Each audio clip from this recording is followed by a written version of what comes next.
மோசடி பத்திரம் அப்படின்றது மோசடி பத்திரம் அப்படின்னாவே அது போலி டாக்குமெண்ட். அது எப்படி உருவாதுன்னா, உண்மையான உரிமையாளர் ஒருத்தர் இருப்பார், அவர் இல்லாமல் அவர் பேரை ஏமாற்றி அந்த சொத்தை அபகரித்து வேற ஒருத்தர் எவ்வித உரிமையும் அந்த சொத்துக்கு இல்லாத ஒரு நபர் வந்து அந்த சொத்தை வந்து தன் பேரில் மாற்றுக்க முயற்சி பண்ணார்னா அதுவும் போலி ஆவணம் தான் சார், போலி பத்திரம் தான் சார். சார், பதிவுத்துறையில் ஒரு அதிகாரி மேலே எஃப்ஐஆர் குற்றம் சாட்டப்பட்டு எஃப்ஐஆர் பதிவு செய்யப்பட்டிருக்கு, அவங்க மேலே ஒரு அரசு துறை ரீதியான நடவடிக்கை எடுக்கணுமா? இந்த மாதிரி நான் ஒருத்தங்களை சொல்லலை. மாவட்ட பதிவாளர் மேலே பல இடங்களில் எஃப்ஐஆர் போட்டிருக்கு, அவங்க மேலே இதுவரைக்கும் நடவடிக்கை எடுக்க. சார், மொத்தமாக வந்தது 55,000 புகார்கள். 55,000. ஆனால் இவங்க சொன்னது 23,500 புகார். நடவடிக்கை எடுத்தது 1000 புகார்களுக்கு மட்டும்.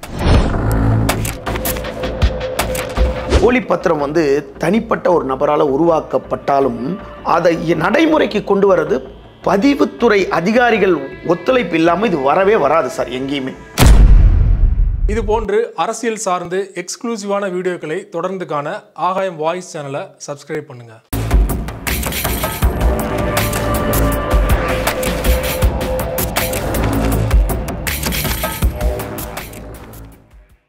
வணக்கம் ஆகாயம் தமிழ் நேயர்களே.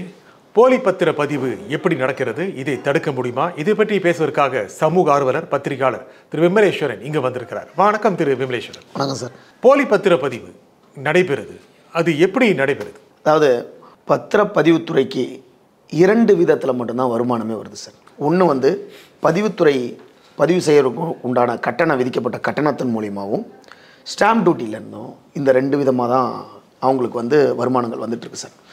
ஆக்சுவலாக பார்த்திங்கன்னா பத்திரப்பதிவுத்துறைக்கு தலைவர் யார் அப்படின்னு கேட்டால் ஒரு இயக்குனர், பத்திரப்பதிவுத்துறை தலைவர். அவர் ஒரு தலைவர் ஒருத்தர் இருப்பார் சார். அவர் கீழே கூடுதல் பதிவுத்துறை தலைவர்னு ஒருத்தர் இருப்பார் சார். அதற்கு கீழே 2 டிப்டி பதிவாளர்கள் இருப்பாங்க சார். அதற்கு கீழே ஒரு 2 பேர் துணை பதிவாளர்கள் இருப்பாங்க. அதற்கு கீழே இவங்க பார்த்திங்கன்னா 7 மாவட்ட பதிவாளர்கள் இருப்பாங்க. ஒரு ஹெட் குவார்ட்டர்ஸ் 7 மாவட்ட பதிவாளர். இவங்களுக்கு கீழே வந்து 500 கணிப்பு சரியாக இருந்தால் 576 சார்பதிவாளர்கள் தமிழ்நாடு முழுவதும் இருப்பாங்க சார். அப்போது இவங்க எல்லாருக்கும் மேலே யார் இருக்குன்னு கேட்டால் பதிவுத்துறை தலைவர் தான் இருக்கார். தலைவருக்கு மேலே யார் இருக்காங்கன்னு பார்த்தா பதிவுத்துறை செயலர் இருப்பாங்க. ஆனால் அந்த செயலருக்கு வந்து இன்ஸ்ட்ரக்ஷன் கொடுக்குற இதுதான் இருக்க தவிர ஆர்டர் போடுற உரிமை வந்து பதிவுத்துறை தலைவருக்கு தான் இருந்திருக்கு சார். நீங்கள் இப்போது தற்போது இருக்கவர் வந்து தினேஷ் ஆலிவர் பொன்ராஜ் என்று பதிவுத்துறை தலைவர் இருக்கார். மேபி இவர் வந்ததுக்கப்புறம் நிறைய சட்டத்திட்டங்களை மாற்றிருக்கார். இதற்கு முன்பாடி யார் இருந்ததுன்னா மிஸ்டர் சிவனருள் ஐஏஎஸ் அவர் இருந்தார். இந்த 2 பேருக்கு முன்பு யார் இருந்தாங்கன்னு கேட்டால் இப்போ பதிவுத்துறையில் செயலராக இருக்கவங்க தான் முன்பு பதிவுத்துறை தலைவராக இருந்திருக்காங்க. அப்போ அதே துறையில் அவங்க செயலாளராக மாறிட்டாங்க. இது இப்போ பதிவுத்துறையில் இந்த 576 சார்பதிவாளர்களுக்கும் இவங்க தான் இன்ஸ்ட்ரக்ஷன் கொடுக்கணும். அப்போது ஒரு குறிப்பிட்ட ஸ்டேஜுக்கு மேலே தான் வந்து தலைவரோட நாலேஜுக்கே போகும். இது எல்லாமே வந்து இந்த 7 மாவட்ட டிஸ்ட்ரிக்ட் பதிவாளர்கள் இருக்காங்க. இவங்களுக்கு மேலே இன்ஸ்ட்ரக்ஷன் கொடுக்கறதுன்னு யாருன்னா இந்த கூடுதல் பதிவுத்துறை தலைவர் தான் சார். இந்த கூடுதல் பதிவுத்துறை தலைவருக்கு கீழே தான் எல்லாமே நடக்கும். இதில் போலி ஆவணங்கள் பத்திரப்பதிவு போலியாக எப்படி நடக்குது அப்படின்னு பார்த்தீங்கன்னா, இப்போது மோசடி பத்திரம் அப்படின்னாவே அது போலி டாக்குமெண்ட். அது எப்படி உருவாதுன்னா, உண்மையான உரிமையாளர் ஒருத்தர் இருப்பார், அவர் இல்லாமல் அவர் பேரை ஏமாற்றி அந்த சொத்தை அபகரித்து வேற ஒருத்தர் எவ்வித உரிமையும் அந்த சொத்துக்கு இல்லாத ஒரு நபர் வந்து அந்த சொத்தை வந்து தன் பேரில் மாற்றுக்க முயற்சி பண்ணார்னா அதுவும் போலி ஆவணம் தான் சார், போலி பத்திரம் தான் சார். அதற்கு பிறகு அந்த டாக்குமெண்ட்டில் ஒரு நபர் இறந்து போயிட்டார்னா அவர் இருக்கிறதா காட்டி பத்திரப்பதிவு பண்ணியிருப்பாங்க. இதற்கு ஆள்மாறாட்டம். இதற்கு உதாரணம் சொல்லணும்னா, கடந்த 2-3 மாதங்களுக்கு முன்னாடி தென்சென்னை மாவட்ட பதிவாளர் சத்யா பிரியா பேரில் வந்து சென்ட்ரல் கிரைம் பிரான்ச்சில் ஒரு வழக்கு பதிவு செய்கிறாங்க. அந்த வழக்கில் 6வது குற்றவாளியாக அவங்கள சேர்க்குறாங்க. எப்படின்னு கேட்டால், ஒரு சொத்தை வந்து அதிகாரியே 6வது குற்றவாளியாக சேர்த்துருக்காங்க. அதிகாரி சேர்த்து. ஆமாம். இதில் ஒரு வேடிக்கை என்னென்னா, என்ன காரணம், ஒரு 2 தொழிலதிபர்கள் தொழில் செய்கிறாங்க சார். அதில் ஒரு தொழிலதிபர் இறந்து போய்டுறாரு. அவர் இறந்து போகிறதுக்கு முன்னாடியே வந்து அவர் அந்த தொழிலில் இருந்துக்கிட்டு இருக்காரு. அவர் இறந்து போன உடனே அவர் சொத்து அவரோட அந்த பங்குதாரரோட மனைவி வந்து சொத்து கேட்குறாங்க. எசக்கியம்மாள்னு அவங்க வந்து பங்கு கேட்குறாங்க. அப்போ இன்னொரு பார்ட்னர் என்ன பண்ணுறாரு, அதில் இருக்கவங்க அது ஒரு மைன்ஸோட இன்னொரு பார்ட்னர் என்ன பண்ணுறாங்க, அவர் இருக்கும்போதே ஒரு குறிப்பிட்ட 5A அப்படின்னு ஒரு டாக்குமெண்ட்டை கொடுத்து நான் இதுலேருந்து விலகிக்கிற மாதிரி செட்டிங் டாக்குமெண்ட் பண்ணுறாங்க. இந்த செட்டிங்கில் வந்து இப்போது தென்சென்னை மாவட்ட பதிவாளர் இருக்க சத்யபிரியான்றவங்க கையெழுத்து போட்டு அவர் இறக்குற வரைக்கும் அதில் அதை நம்பி தான் இருக்கிறாரு. அவர் இறந்ததுக்கு அப்புறம் அவருடைய பங்குதாரர் என்ன பண்ணுறாங்க, அவர் இருக்கும்போதே அந்த பங்கை பிரிச்சுட்டு போயிட்டாரு. இதுக்கு பத்திரப்பதிவுத்துறை எதுக்கு இதை சொல்கிறோன்னா, இது தெரிஞ்சு போட்டிருப்பாங்களா தெரியாமல் போட்டிருப்பாங்களா? இல்லை, அவர் வந்து இப்போ தெரிஞ்சு தெரியாமலாம் போட்டிருக்கான்னு சொல்லவே முடியாது. என்ன கேட்டால், இப்போ ஜோதி நிர்மலா அவங்க வந்து பதிவுத்துறை தலைவராக இருந்து இப்போ செயலாளராக இருக்கு. அவங்க என்ன பண்ணுறாங்க, ஒவ்வொரு விஷயத்தையும் ஆவணப்படுத்துகிறாங்க. இப்போ ஒரு டாக்குமெண்ட் பவர் கொடுக்குறாங்கன்னா வீடியோ வரணும். அவங்க ஃபாரின்ல இருந்தால் கூட வீடியோ வரணும். ஃபர்ஸ்ட்லாம் வந்து பின்னாடி ஃபோட்டோ ஒட்டி சீல் போட்டு பவர் கொடுத்துருவாங்க. இப்போ அப்படி கிடையாது. ரிஜிஸ்டர்ட் பவர் நேராக வரணும், வீடியோ காலில் வரணும். இல்லை வெளிநாட்டில் இருக்க உன் சொத்தை வந்து இன்னொருத்தனுக்கு பவர் ஆஃப் பண்ணி கொடுக்குறியா, என்னென்ன விஷயம், அதுக்கு அவர் ரேட்டு தான் ஃபிக்ஸ் பண்ண முடியும். அவர் பேரில் பணம் வாங்க முடியாது. பணம் உங்களுடைய அக்கௌண்ட்டுக்கு தான் வரணும். இதோட விலையை அவர் நிர்ணயம் பண்ணலாம், கட்டலாம், மாட்டலாம், உரிமைக்கலாம். இது சம்மந்தமாக வழக்கு எதுனா இருந்தால் அவர் நடத்தலாமே தவிர பணம் வந்து அவருக்கு தான் போகணும், இவருக்கு வரக்கூடாது. இப்படி அவர் வீடியோவில் எந்த கண்ட்ரியில் இருந்தாலும் வீடியோவில் வந்து என்னுடைய ரெப்ரசன்டேட்டிவ் அங்கே வராங்க, அவருக்கு தான் பொருளை, இந்த நிலத்தை, ஒரு சொத்தை யார் வாங்குறாங்களோ விற்கிறாங்களோ அவங்க கிட்டத்தட்ட முன்னால் வரணும், வீடியோவில் வரணும், நேரில் வரணும், வீடியோவில் வரணும். கண்டிப்பாக நேரில் வந்து மாவட்ட பதிவாளருக்கு முன்னாடி கையெழுத்து போடணும், இல்லாட்டி வீடியோவில் வரணும். வெளிநாட்டில் இருந்தாங்கன்னா வீடியோவில் வரணும். அப்படி இருக்கும்போது எப்படி ஒருத்தர் பேரில் ஒரு போலி பத்திரம் உருவாகுது? போலி பத்திரம் வந்து தனிப்பட்ட ஒரு நபரால் உருவாக்கப்பட்டாலும் அதை நடைமுறைக்கு கொண்டு வர்றது பதிவுத்துறை அதிகாரிகள் ஒத்துழைப்பு இல்லாமல் இது வரவே வராது சார் எங்கேயுமே. அதாவது நீதிமன்ற உத்தரவுகளே கடந்த ஒரு 6 மாதங்களில் பார்த்தீங்கன்னா, நீங்கள் பெரிய ரிஜிஸ்டர் இப்போ டிஸ்ட்ரிக்டில் இப்போ கடந்த சில நாட்களுக்கு முன்னாடி தமிழக முதல்வர் தாம்பரத்தில் ஒரு பதிவு மாவட்டத்தை உருவாக்கியிருக்கார். 576 பதிவு மாவட்டங்கள், 55 பதிவு மாவட்டங்கள், தாம்பரம் ஒரு பதிவு மாவட்டமாக உருவாயிருக்கு தனியாக. எதுக்கு அது தாம்பரம் உருவாக்குனாங்கன்னா, தென்சென்னை, இந்த சைதாப்பேட்டையில் இருக்க தென்சென்னை மாவட்ட பதிவாளர் அலுவலகம் அதோட பரப்பளவு ரொம்ப பெருசு. படப்பை நீங்கள் அந்த பக்கம் ரிஜிஸ்டர் பண்ணணும், இந்த பக்கம் நாவலூர் செம்மஞ்சேரி ரிஜிஸ்டர் பண்ணாலும் அங்கே தான் வரணும். இந்த பரப்பளவை குறைக்கிறதுக்கு ஏன்னு கேட்டால் இந்த போன்ற இடத்துல ஊழல்கள் பெருகி வருது. ஊழல் எப்படி பெருகுது, என்ன காரணம், யார் ஊழல் பண்ணுறாங்க, எதில் ஊழல் பண்ணுறாங்க? டிஜிட்டல் பண்ணுறதுக்கு கொடுக்கப்படுகிற லஞ்சமா, இல்லை ஒரு நிலத்தை பட்டா இல்லாத பத்திரம் இல்லாத நிலத்தையே கொடுக்கணும், அதில் ஏற்படுகின்ற குளறுபடிகளா? இல்லை, மோசடி பண்ணுறதுக்காகவே, குறிப்பாகவே மோசடி பண்ணுறதுக்காக. அதாவது ஒரு குறிப்பிட்ட நீங்கள் சென்னைக்குள்ள எந்த தெருவில் எடுத்தாலும் ஒரு தெருவில் இருக்க உரிமையாளர் வந்து வெளிநாட்டில் இருப்பாங்க. ஒரு வீடாவது வெளிநாட்டில் இருப்பாங்க. அந்த வெளிநாட்டில் இருக்கவங்களுக்கு ஒரு பையன் ஒரு பொண்ணாவது இருப்பாங்க. அவங்க வெளிநாட்டில் செட்டில் ஆகிருப்பாங்க. அவங்களுக்கு 10 ப்ராப்பர்ட்டியில் ஒரு ப்ராப்பர்ட்டியை மறந்துருப்பாங்க. உதாரணத்துக்கு நம்மளுக்கு தெரிஞ்சவங்களே ஏதோ ஒரு 1/4 கிரவுண்டு 1/2 கிரவுண்டு ஒரு 1200 ஸ்கொயர் ஃபீட் வாங்கி எங்கேயாவது ஒரு இடத்துல விட்டுறாங்க. அப்போ அந்த இடத்துக்கு யாரும் வரவே மாட்டேன்றாங்க. அப்போ அவங்க அந்த பசங்க ஒரு லெவலுக்கு மேலே போனதுக்கப்புறம் அந்த தேதியில் 1 லட்ச ரூபாய் கொடுத்து வாங்கினது இன்றைக்கி அது யாருக்கிட்ட இருக்கோ, எங்கே போய் தேட முடியாதோன்ற ஒரு எண்ணத்துக்கு போகும்போது பக்கத்தில் இருக்கவங்க மூலிமா அந்த பகுதியில் இருக்க பிரதிநிதிகள், அரசியல் பிரதிநிதிகள், இந்த கட்சி அந்த கட்சின்னு சொல்ல, குறிப்பிட்டு இந்த கட்சின்னு சொல்ல, இந்த அரசியல் பிரதிநிதிகள் என்ன பண்ணுறாங்க, இந்த இடத்துக்கு யாரும் இல்லை, வாரிசு இல்லாத டாக்குமெண்ட் இதை அபகரிக்கணும்னு முயற்சி பண்ணி என்ன பண்ணுறாங்க. உதாரணமாக நிறைய நடந்துக்கிட்டு இருக்கு சிட்டிக்குள்ளேயே. அதில் வந்து ஒரு கிரவுண்டு உதாரணம் சொல்லணும்னா, ஒரு கிரவுண்டு இடம் இருக்குது, பக்கத்தில் ஒரு கிரவுண்டில் ஒரு கொட்டகை இருக்குது அப்படின்னா, அந்த கொட்டகையில் இருக்கவங்க ஒருத்தங்க கரண்ட் வாங்கியிருப்பாங்க சார். கண்டிப்பாக கரண்ட் வாங்கியிருப்பாங்க. கரண்ட் இல்லாத வீடு இல்லை. கொட்டகைன்றது ஆஸ்பெட்டா சீட்டு போட்டு தான் இன்றைக்கி சென்னைக்குள்ளே குடிசைகள் ரொம்ப கம்மியாகிடுச்சு. ஆஸ்பெட்டா அப்போ அந்த ஒரு கரண்ட் வாங்கியிருக்காங்க. அவங்க அந்த கரண்ட் வாங்கினதை பேஸ் பண்ணி அந்த வீட்டுக்கு தேவையான பணத்தை கொடுத்து அவங்கள அங்கேருந்து காலி பண்ணுறாங்க. காலி பண்ணோன்னா அங்கே பக்கத்தில் இருக்க ஒரு கிரவுண்டில் இருக்கவங்க கொடுத்துட்றாங்களா, அந்த இபி நம்பர் அந்த டாக்குமெண்ட்டை வச்சுட்டு இந்த டாக்குமெண்ட்டை அப்படியே செட்டிங்காக போடுறாங்க. இதுக்கு செட்டிங் டாக்குமெண்ட், டபுள் டாக்குமெண்ட்னு ஒரு பேர் இருக்குது பார்த்தீங்களா. இன்றைக்கி ரவுடிகள் வந்து டபுள் டாக்குமெண்ட்டில் தான் பணம் குலைக்குது ஒரு சில ரவுடிகளுக்குன்னா. இந்த மாதிரி யார் வாரிசு இல்லாத சொத்தை வந்து அப்படியே போய் டாக்குமெண்ட் பண்ணும்போது, முதல் டாக்குமெண்ட் பண்ணோன்னா அந்த டாக்குமெண்ட்டை இதில் ஒரு எத்திக்ஸை கையாளுறாங்க. உடனே டாக்குமெண்ட் எதிர்பார்த்து ஒரு அறம் இருக்குது. ஆமாம், இதில் ஒரு அறம் இருக்குது. எப்படின்னா, முதல் நீங்கள் தனிப்பட்ட நபர் நீங்கள் போய் அறிவிச்சிங்கன்னா 3வது வீட்டுக்காரங்க உங்களை வந்து கேட்பாங்க. அப்போ ஒரு ரவுடியோ ஒரு கட்சிக்காரங்களோ உண்மை நம்மளுக்கு எதுக்கு இந்த விஷயம்ட்டு போயிடுறாங்கல்ல. இந்த மாதிரி நேரத்தில் என்ன பண்ணுறாங்க, முதல் டாக்குமெண்ட்டை யார் தயார் பண்ணி ஒருத்தர் பேரில் உருவாகுதோ ஈஸி போட்டோன்னா காட்டி கொடுத்துரும். அவங்களுக்கு யாருன்னா ஒருத்தர் புகார் கொடுப்பாங்க, மறைமுகமாக மொட்டை பெட்டிஷனாவது போடுவாங்க.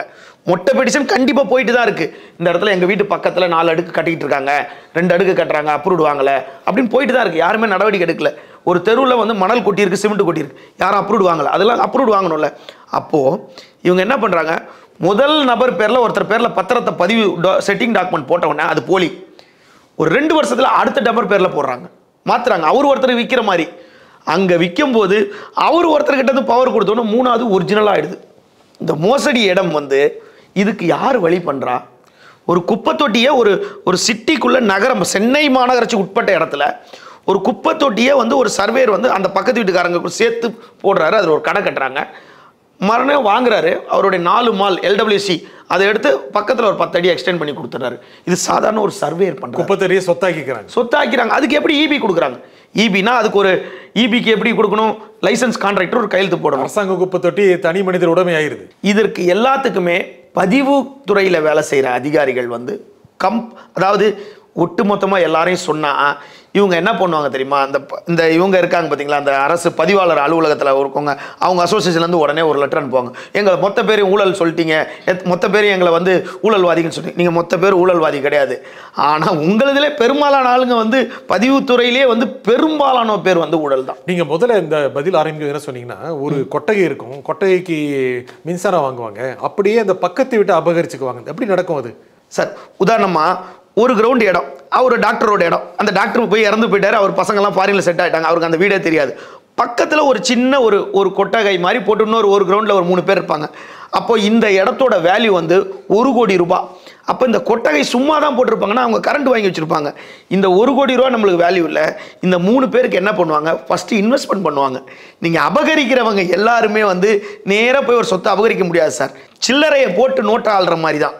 உடனே என்ன பண்ணுவாங்க, அந்த 3 வீட்டுக்கு உங்களுக்கு வேறு இடத்துல வீடு வாங்கி தரேன், நேராக போய் நீங்களும் நானா கேட்டால் ஒத்துப்போனா, குடிசையில் இருக்கவன் கட்சிக்காரனோ ரவுடிங்களோ கூப்பிட்டோன்னோ, எப்பா ஒருத்தன் பலவீனத்தை புரிஞ்சுட்டு உனக்கு 3 லட்ச ரூபா தரேன், உனக்கு 2 லட்ச ரூபா தரேன். அப்போ ஒருத்தருக்கு 3 லட்ச ரூபா, 3 பேருக்கு 3 லட்ச ரூபா கொடுத்து அவங்கள வெளியே அனுப்பணும்னா அவங்க கண்டிப்பாக போயிடுவாங்க. அப்போ 10 லட்ச ரூபா இன்வெஸ்ட்மெண்ட் ஆகிடுச்சு. மொத்தமாக தட்டிட்டு முதல்ல ஒரு ஆலோ பிளாக் கல்லை போட்டுட்டு மொத்தமாக ஒரு கொட்டகை போட்டு ஒரு இந்திக்காரங்களையோ கட்டிட தொழிலாளர்களோ கொண்டு வந்து தங்க வைப்பாங்க. தங்க வைக்கும் போதே தெரிஞ்சிச்சு இவங்க ஏதோ பண்ண போகிறாங்க அப்படின்னு சொல்லிட்டு. இதுக்கு தகுந்த அந்த சர்வே நம்பரை எடுத்து மாவட்ட பதிவுத்துறை அலுவலகத்தில் பதிவாளர்கள்கிட்ட, பதிவுத்துறையில் வேலை செய்கிறவங்கக்கிட்ட நீங்கள் என்ன விதமான கோல்மால் பண்ணுறதுக்கும் அவங்க நம்மளுக்கு உடனடியாக இருப்பாங்க. பணத்தை கொடுத்தா போதும், நீங்கள் உடனே இப்படி போங்க. 20 வருஷத்துக்கு முன்னாடி நீங்கள் 20 வருஷத்துக்கு முன்னாடி RTI போட்டிருந்தீங்கன்னா அந்த 20 வருஷத்துக்கு முன்னாடி இவங்க பேர் காட்டுற மாதிரியே அவங்க போட்டிருப்பாங்க சார். நீங்கள் நிறைய RTI போட்டிருக்கீங்க, நீங்கள் ஆயிரக்கணக்கான RTI, ஏராளமான RTI, கிட்டத்தட்ட ஒரு இது வரைக்கும் பார்த்தா ஒரு 7000 8,000 RTI போட்டிருப்பேன் சார். அது வரைக்கும். நீங்கள் இப்போ சொல்கிறீங்க 20 வருஷத்துக்கு முன்னால் இருக்கிற நிலைமையை கூட அதில் பதிவு பண்ணி வச்சுருப்பாங்க அப்படின்னு. ஒருத்தருடைய வீடோ அல்லது நிலமோ அவங்களுக்கு சொந்தமாக இல்லாட்டி கூட அது 20 வருஷம் முன்னாலேயே வேறு யாருக்கோ சொந்தமாக இருக்கிற மாதிரி இப்போது பத்திரங்களை மாற்ற முடியும். ஆமாம், அப்போனா அது போலி பத்திரமாயிருது. போலி பத்திரமாயிடுது. அதை கண்டறியறதுக்காக மட்டும்தான் இதை நீங்கள் திரும்பவும் மேல்முறையீடு செய்து இந்த டாக்குமெண்ட். அப்படி இல்லைன்னா என்ன பண்ணுவாங்கன்னா, கிளியரான பதில் உங்களுக்கு தரமாட்டாங்க, சுற்றி வளைத்து ஒரு பதிலை வந்து கொடுத்து அதுக்கு ஆவணம் கிடைக்கல, நீங்கள் மேல்முறையீடு செய்யுங்கன்னுவாங்க. நீங்கள் எங்கே மேல்முறையீடு சொன்னாலும் அதே இடத்துக்கு டிபார்ட்மெண்ட்டுக்கு தான் வரும். அப்போ சார் இதுக்கு முன்னாடி ஒரு IG இருந்தார்ல சார், இதுக்கு முன்னாடி ஒரு அடிஷனல் கமிஷனர் இருந்தார்ல சார், இதுக்கு முன்னாடி அவர் பண்ணிட்டு போனார் சார், அப்போ அவரை சேர்ந்து எல்லாரும் சேர்ந்து காப்பாற்றலான்ட்டு அதை வந்து அப்படியே உரிய நபர்கிட்ட சொல்லிட்டு முதல் போலி இடத்தை, ஒரு புறம்போக்கு நிலத்தை ஒருத்தர் அபகரிக்கிறார், அப்போவும் அவர் போலியாக இருக்க அந்த டாக்குமெண்ட்டு. 2வது ஒருத்தருக்கு பவர் கொடுக்குறார், அப்போவும் அங்கே வேலை பேசப்படுது. 3வது ஒருத்தர் நபர் மேலே ரிஜிஸ்ட்ரேஷன் பண்ணுறாங்க, அப்போ ஒரிஜினல் ஆகிடுது சார். இப்போ நீங்கள் சொன்னீங்க, இப்போ வந்து ஒரு வெளிநாட்டில் இருக்காரு, தான் அந்த சொத்து வாங்கினால் இல்லைன்னு கூட தெரியாது, உள்நாட்டிலே இருக்காரு, தன்னுடைய சொத்து இருக்குது, அந்த நிலைமை எப்படி அபகரிக்கப்படுது? நல்ல கேள்வி சார். கடந்த சில நாட்கள் முன்னாடி சீனிவாசன் TVSல ஒர்க் பண்ணுறவர் என்கிட்ட ரொம்ப தொடர்பு கொண்டுகிட்டே இருந்தார். ரொம்ப அவருக்கு ஏஜ் 80 வயசு, வெஸ்ட் மாம்பலத்தில் இருக்கார். அவருக்காக நான் ரொம்ப பத்திரிகை சார்ந்த ஒரு பத்திரிகையாளராக அவருக்கு என்ன உதவி பண்ண முடியுமோ நான் பண்ணேன். அவர் முதுமையின் காரணமாக அவர் வந்து பொலிச்சலூரில் ஒரு இடம் வாங்கிட்டார். அந்த இடத்த அவர் போய் பார்க்கவே இல்லை, பசங்களாம் ஃபாரின் போயிட்டாங்க. திடீர்னு 1 வருஷம் முன்னாடி போகிறாரு, அது வந்து கூரை போட்டு நிறைய பேர் இருக்கிறாங்க. அவங்ககிட்ட யாரும் கேட்குறாங்க, எங்ககிட்டலாம் வந்து கேட்காதீங்க, நாங்களுக்கு கூரையே வாடகைக்கு விட்டுருக்காரு ஒருத்தர், நீங்கள் அவர்கிட்ட கேளுங்கன்றாங்க. அவரு போய் பார்த்தா அங்கே ஒரு அரசியல் பிரமுகர். அவர் உடனே என்ன பண்ணுறாரு, யார் என்ன பண்ணுவாங்க, ஒரு முதுமையில் இருக்கவர் என்ன பண்ணுவார், உடனே போலீஸ் ஸ்டேஷனில் போய் கம்ப்ளைண்ட் கொடுப்பாங்க. அவள் என்ன கேட்குறாங்கன்னா, உன் இடம் தானே, இத்தனை வருஷம் வராமல் இப்போ வந்திருக்க, இடம்னா நான் டெய்லி பூட்டா சார் போட்டு போக முடியும்னு இவர் கேட்டிருக்காரு. உன் இடம் நீ தானே பராமரிக்கணும், அதெல்லாம் உன் இடம்லாம் கிடையாது, கம்ப்ளைண்ட் எடுக்க மாட்டேன்றாங்க. ஏன்னு கேட்டால் ஒரு இடத்த பண்ணுறவங்க வந்து நீங்கள் புகார் யார் மேலே தூருப்பீங்க, ஒரு இடத்த அபகரிக்கிறாங்கன்னா தனிநபராக அபகரிக்க மாட்டாங்க. ஒன்று அரசு ஊழியராக இருப்பாங்க, இல்லைன்னா அந்த அரசியல் பிரமுகராக இருப்பாங்க. மூணாவது வந்து அவங்க பத்திரத்துறை அதிகாரியாக இருப்பாங்க. ஒரு காவல் நிலையத்தில் ஒரு கான்ஸ்டபிள் மேலேயே ஒரு புகார் கொடுத்தா எடுக்க மாட்டாங்க போது ஒரு தாசில்தார் லெவலில் இருக்கவங்க, ஒரு மாவட்ட பதிவாளர், ஒரு அடிஷ்னல் கமிஷனராக இருக்கவங்க, மாவட்ட பதிவாளர்ன்ற கூடுதல் பதிவுத்துறை தலைவர் அளவுக்கு தான் அவங்களுக்கு ரேங்க் இருக்குது.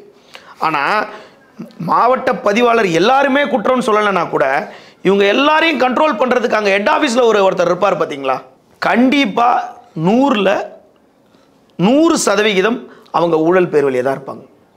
இப்போ சென்னையில் மாவட்ட பதிவாளர் அலுவலகத்தில் இருக்க ஒரு கூடுதல் பதிவுத்துறை தலைவர், அவர் ஒரு ஊழல் பேர்வழி தான்.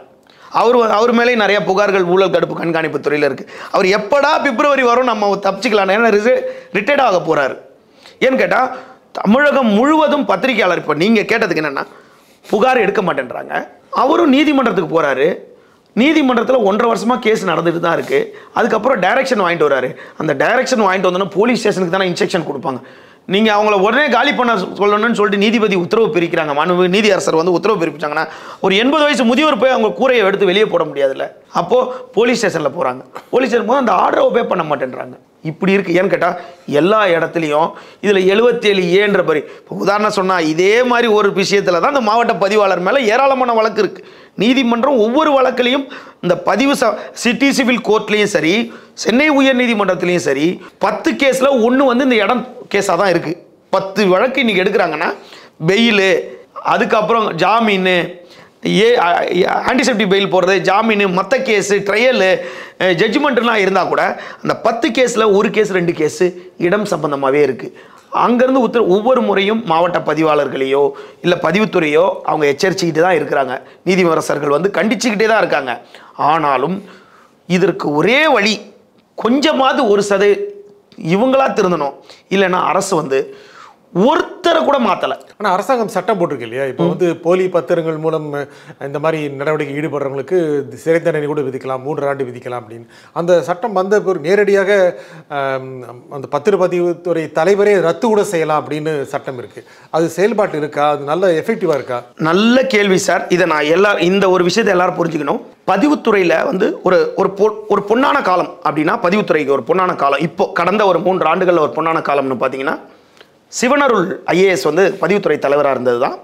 கிட்டத்தட்ட சிவனருள் ஐஏஎஸ்க்கு ஈக்குவலாக இருக்கவர் தான் தினேஷ் ஆலிவர் பொன்ராஜ் இப்போ இருக்கவர். இவங்க 2 பேர் இருக்கிறாங்க. ஆனால் தலைவர், நீங்கள் கேட்டது தலைவர் ஒரு ஆர்டர் போடலாமேன்ட்டு, இங்கே மாவட்ட பதிவாளர்களை மாற்ற மாட்டேன்றாங்க. ஒரு அமைச்சர்களும் அதிகாரிகளும் பதிவுத்துறை தலைவரை மாற்றிடுறாங்க. இப்போ நீங்கள் ஒரு இன்ஸ்ட்ரக்ஷன், நீங்கள் பதிவுத்துறை தலைவர், உதாரணமாக எளிமையாக சொல்லலாம், நீங்கள் பதிவுத்துறை தலைவர் எனக்கு ஒரு ஆர்டர் போடுறீங்க, இவருக்கு இந்த ஆர்டர் கொடுங்கன்ட்டு ஒரு ஆர்டரை கேன்சல் பண்ணிட்டு ஆர்டர் கொடுக்குறீங்க. அந்த ஆர்டரை ஒபே பண்ண வேண்டியது வந்து மாவட்ட பதிவாளர் கண்ட்ரோலில் இருக்குது. அப்போ மாவட்ட பதிவாளர் அதை அப்படியே தூக்கி ஓரம் வச்சிருவேன். இது 2 மாதம் 3 மாதம் ஆனோடனே நீங்கள் என்னைக்கு டிரான்ஸ்ஃபர் ஆகுறீங்களோ மறுநாள் அதை நான் வந்து பழையபடி ஆகிடுவேன், அந்த ஆணையை ரத்து பண்ணிவிடுவேன். இதை வந்து தொடர்ச்சியாக ஒவ்வொரு மாவட்ட பதிவாளரும் பண்ணிக்கிட்டு இருக்காங்க. ஒரு ஐஏஎஸ் லெவலில் இருக்க ஒரு டைரக்டர் போடுற ஒரு ஆர்டரை ஒரு சாதாரண டிஸ்ட்ரிக்ட் டிஆர் வந்து மாவட்ட பதிவாளர் ஓகே சார் அப்படின்னு வாங்கி வச்சுட்டு அவர் எப்போ டிரான்ஸ்ஃபர் ஆக போகிறாருன்னு பார்த்துட்டு, ஏன்னா இவங்க 5 வருஷம் 6 வருஷம் இருக்கிறாங்க. ஆனால் பதிவுத்துறை செயலாளர் அதே துறையில் டைரக்டர் செயலாளராக இருக்காங்க. ஆனால் இயக்குனர் மாறிக்கிட்டே இருக்கும்போது அந்த இயக்குனர் 7ஆம் தேதி போகிறாரா பார்க்குறாங்க. அவங்க போனாங்களா, அது 13ஆம் தேதி அவர் போட்டு ஆர்டரை ரத்து பண்ணிடுறாங்க. நீங்கள் எவ்வளோ சொல்கிறீங்க, இது வந்து பதிவுத்துறை தலைவருக்கோ இல்லை வந்து அரசாங்கத்துக்கோ தெரியும் தானே? அவர் தான் வேற பதிவுத்துறை தலைவர் வந்துடுறாருல. இல்லை, அது அரசாங்கத்துக்கு தெரியும் தானே? உடனே என்ன சொல்லுவாங்க, நீங்கள் மேல்முறையீடு பண்ணுங்கன்னுவாங்க. சார், பதிவுத்துறையில் ஒரு அதிகாரி மேலே எஃப்ஐஆர் குற்றம் சாட்டப்பட்டு எஃப்ஐஆர் பதிவு செய்யப்பட்டிருக்கு, அவங்க மேலே ஒரு அரசு துறை ரீதியான நடவடிக்கை எடுக்கணுமா? இந்த மாதிரி நான் ஒருத்தங்களை சொல்லலை. மாவட்ட பதிவாளர் மேலே பல இடங்களில் எஃப்ஐஆர் போட்டிருக்கு, அவங்க மேலே இதுவரைக்கும் நடவடிக்கை எடுக்கல. சென்னை பொறுத்த வரைக்கும் எத்தனை புகார்கள் இருக்கும்? அதாவது 2021ஆம் ஆண்டு ஆகஸ்ட் மாதம் 26ஆம் தேதியோ 21ஆம் தேதியோ ஒரு ஆர்டர், நீங்கள் சொன்ன உத்தரவு பிரிக்கிறாங்க 77A படி மாவட்ட பதிவாளர்களே கன்சிடர் பண்ணலான்ட்டு. அது வந்து ஒரு எல்லாருக்கும் ஒரு வரப்பிரசாதம் மாதிரி ஒரு ஆர்டர். கரெக்டா சார்? அது வந்து ஒரு ஆர்டர், ஒரு வரப்பிரசாதம் தானே. நீதிமன்றம் போக வேண்டாம், வரப்பிரசாதம் தானே. உடனே என்ன பண்ணலாம், உடனே ஒரு டிடி கிட்ட போயிட்டு டிஸ்ட்ரிக்ட் ரெஜிஸ்ட்ரார் இல்லை பதிவுத்துறை தலைவர், கூடுதல் பதிவுத்துறை தலைவர் அவர்கள் அப்படின்னு போட்டுட்டு அவங்களுக்கு ஒரு டிடி எடுத்துகிட்டு வந்து, ஒரு 2000 ரூபாய் டிடி எடுத்துகிட்டு வந்து அவங்களோட டாக்குமெண்ட்டை கொடுத்து அப்பீல் பண்ணி புகார் கொடுக்கும்போது அவங்க பண்ண போகிறாங்க. சார், மொத்தமாக வந்தது 55,000 புகார்கள். 55,000. ஆனால் இவங்க சொன்னது 23,500 புகார். நடவடிக்கை எடுத்தது 1000 புகார்களுக்கு மட்டும். என்ன காரணம்? இவங்க தான் சம்மந்தப்பட்டிருக்காங்களே, அரசு ஊழியர்கள். நிறைய மாவட்ட பதிவாளர்கள் ஒரு கேலண்டர், ஒரு கிஃப்ட் கொடுத்தீங்கன்னா கூட வாங்க மாட்டாங்க. டைரி கிஃப்ட் கொடுத்தீங்கன்னா ஐயோ சாரி சார் நான் வாங்க மாட்டேன் சார் அப்படின்றாங்க. ஆனால் வெளியே வந்தோன்னு சொல்லுவாங்க ஒரு 70,000 ஃபோன் இருக்குல்ல அதை வாங்கி கொடுத்துருங்கன்றாங்க. இல்லை நான் அந்த கடையில் வாங்குறேன் நீங்கள் பேமெண்ட் கொடுத்துருங்கன்றாங்க. இது வரைக்கும் DVAC director vigilance anti corruption எந்த மாவட்ட பதிவாளரை சார் கைது பண்ணியிருக்கு? எந்த மாவட்ட பதிவாளரை இது வரைக்கும் கையங்காலமாக பிடிச்சிருக்காங்க? தப்பு செஞ்சிருந்தா தானே பண்ணுவாங்க. தப்பு செய்திருந்தா தான் அதாவது நான் நேராக வாங்கலை, எனக்கு கீழே இருக்க பியூன் மூலியமாக தான் வாங்குறேன்ற மாதிரி இருக்குது. அதனால் எல்லாரையும் சாதாரண ஒயர்மேனை பிடிக்கிறாங்க. ஒரு 3,000 வாங்கினாரு ஒயர்மேன் பிடிக்கிறாங்க.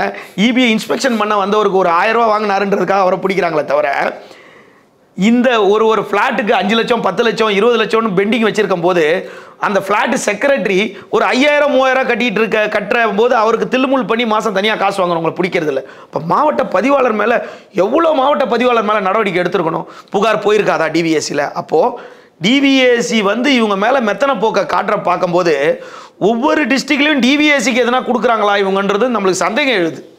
டிவிஎஸ்சி மேனுவல்லே இருக்குது சார். நம்ம ஒருத்தர் புகார் கொடுத்தோம்னா அந்த புகார் மேலே அவங்க நடவடிக்கை எடுக்கலாம்னா நம்ம மேல் அவங்கக்கிட்ட ஒரு நினைவூட்டல் கடிதம் கொடுத்து நீதிமன்றத்துக்கு போகலான்ட்டு அவங்க 10 புகார் அமிச்சா 10 புகாரில் அவங்க நடவடிக்கை எடுக்கிறதில்ல. ஏன்டா டிவிஎஸ்சியோட தொடர்பில் இருக்காங்க.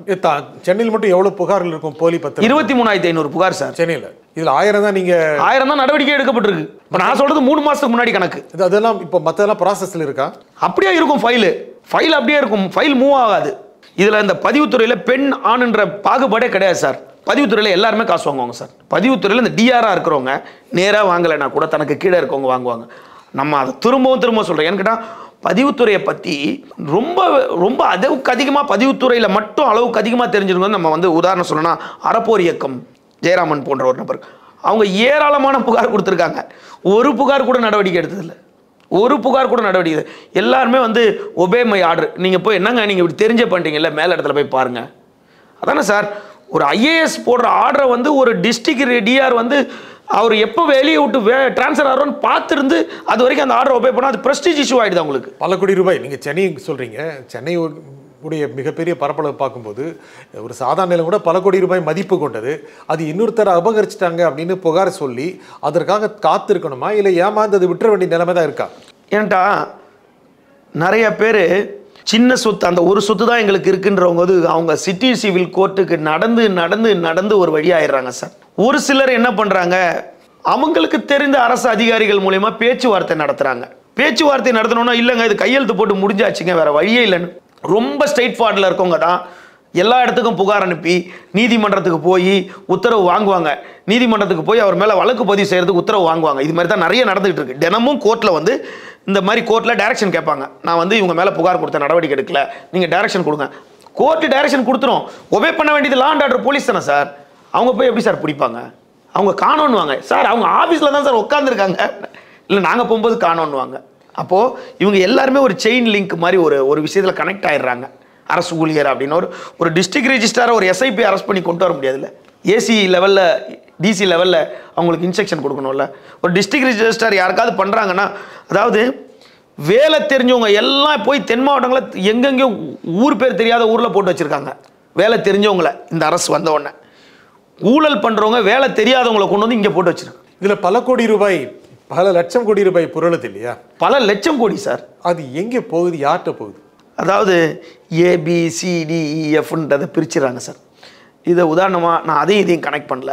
இந்த ஆட்சி அமைஞ்ச உடனே பதிவுத்துறையோட மந்திரியோட வீட்டு திருமணம் தமிழகத்தில் அதுதான் பெரிய திருமணம். முன்னாலேயும் அதுக்கு அப்புறமும் அவர் திருமணம் மட்டும்தான் பெரிய திருமணமாக இருக்கும். அதுக்கு அவர் சைடில் விளக்கம் கொடுத்தாரு. நான் ஏற்கனவே நிறைய பணம் வச்சுருந்தேன், என் பொண்ணுக்காக நான் இவ்வளோ பேர் பண்ணேன், நான் ஏற்கனவே நிறைய சொத்து வச்சுருக்கேன், இத்தனை முறை எம்எல்ஏ இருக்கேன்னு சொன்னாலும் பல கோடி மறுப்பில் ஒரு பெரிய மாநாடு 10 மாநாடு மாதிரி அவர் பதிவுத்துறை அமைச்சரோட மகள் வீட்டு திருமணம் நடந்துச்சு. இதுக்கெல்லாம் எங்கே போய் காசு வந்துச்சு அப்படின்னு பல பேர் கேட்டாங்க. இன்றைக்கி பதிவுத்துறையில் இவ்வளோ புகார்களுக்கு மத்தியிலையும் அந்த பதிவுத்துறையிலேருந்து ஒரு அதிகாரி மாற்றப்படலை.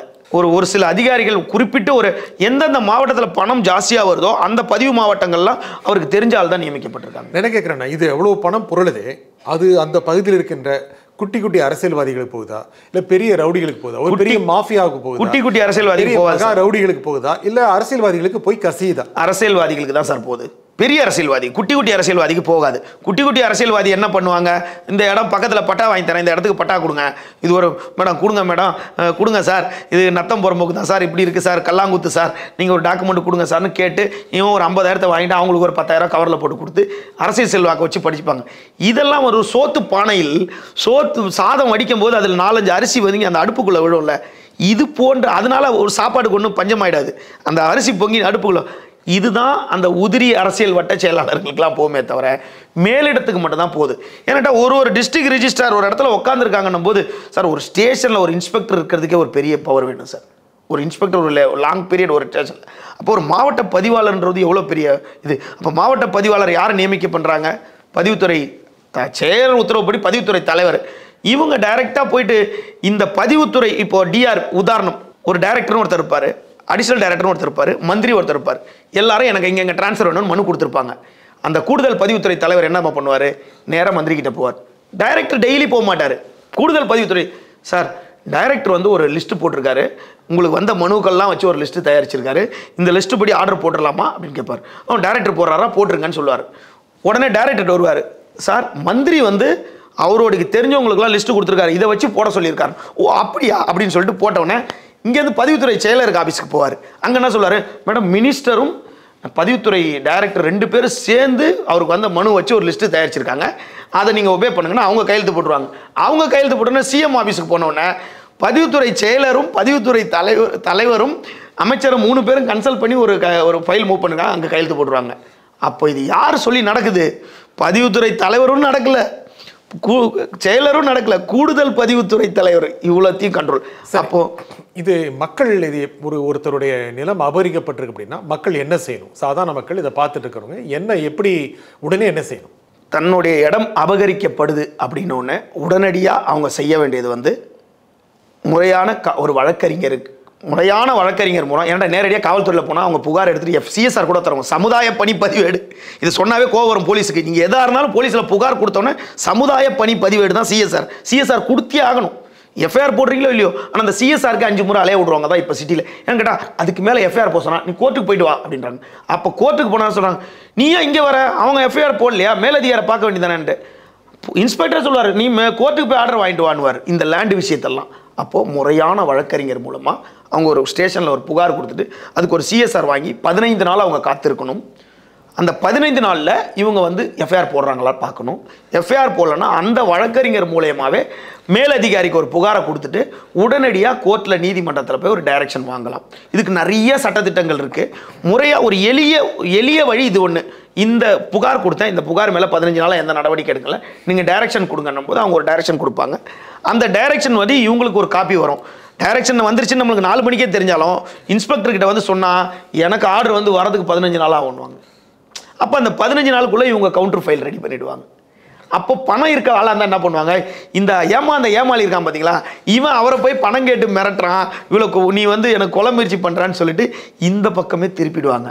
கொஞ்சம் நியாயமாக இருக்க காவல்துறை அதிகாரிகள் வந்து நீ கோர்ட்டுக்கு போய்ட்டு வாப்பா, நீ போயிட்டு வா, நான் எடுத்து தரேன் சார், வேறு வழி இல்லை சார், வெக்கேட் பண்ணுங்கள், நீங்கள் மேல்முறையிட போங்கன்னா போலி ஆவணத்தை வச்சுக்கிட்டு எப்படி அவனால் ரிப்ளை கொடுக்க முடியும்? அப்போது காவல்துறை ஒரு பதவியில் இருக்கான்னா அவனை காப்பாற்றி இந்த இடத்த வேணால் கொடுத்துருங்கன்னு பண்ணுவாங்க. இதுக்கு சில காலம் ஆகும். இதற்கு நீதிமன்ற செலவும் வழக்கறிஞர் செலவும் ஒரு சிலர் உடல் நோயும் ஒரு பெரிய இந்த இடம் அபகரிச்சுன்னாவே பாதி பேருக்கு. இப்போ உதாரணத்துக்கு நீங்கள் எங்கெங்கேயோ போக தேவையில்ல, ஒரு கல்யாண மண்டபம் அடிபட்டோன்னா விஜயகாந்தோட எப்படி உடஞ்சி போனாரோ உழைப்பில் அந்த மாதிரி ஒரு இடம் அபகரிக்கப்பட்டோன்னா பாதி உடஞ்சி கீழே விழுந்துருவாங்க. அதற்கப்புறம் அவங்கள தேத்தி அவங்க நீதிமன்றத்துக்கு 4 முறை போய் படியேறும்போது குற்றவாளி வரவே மாட்டான். அவனை காப்பாற்றுறதுக்கு ஆள் வருவாங்க. நீ அவனை குற்றவாளியை காப்பாற்றக்கூடாதுன்னு எந்த வழக்கறிஞருக்கும் சட்டம் கிடையாது. ஆனால் இது நடந்துக்கிட்டே இருக்கும். ஆனால் தீர்ப்பு தாமதமாக வந்தாலும் நியாயமானவங்களுக்கு தான் தீர்ப்பு இது வரைக்கும் வந்திருக்கு. இந்த நிகழ்ச்சியில் கருத்தில் குறிப்பிக்காக திரு விமலேஸ்வரன் மிக்க நன்றி. நன்றி சார். நன்றி சார்.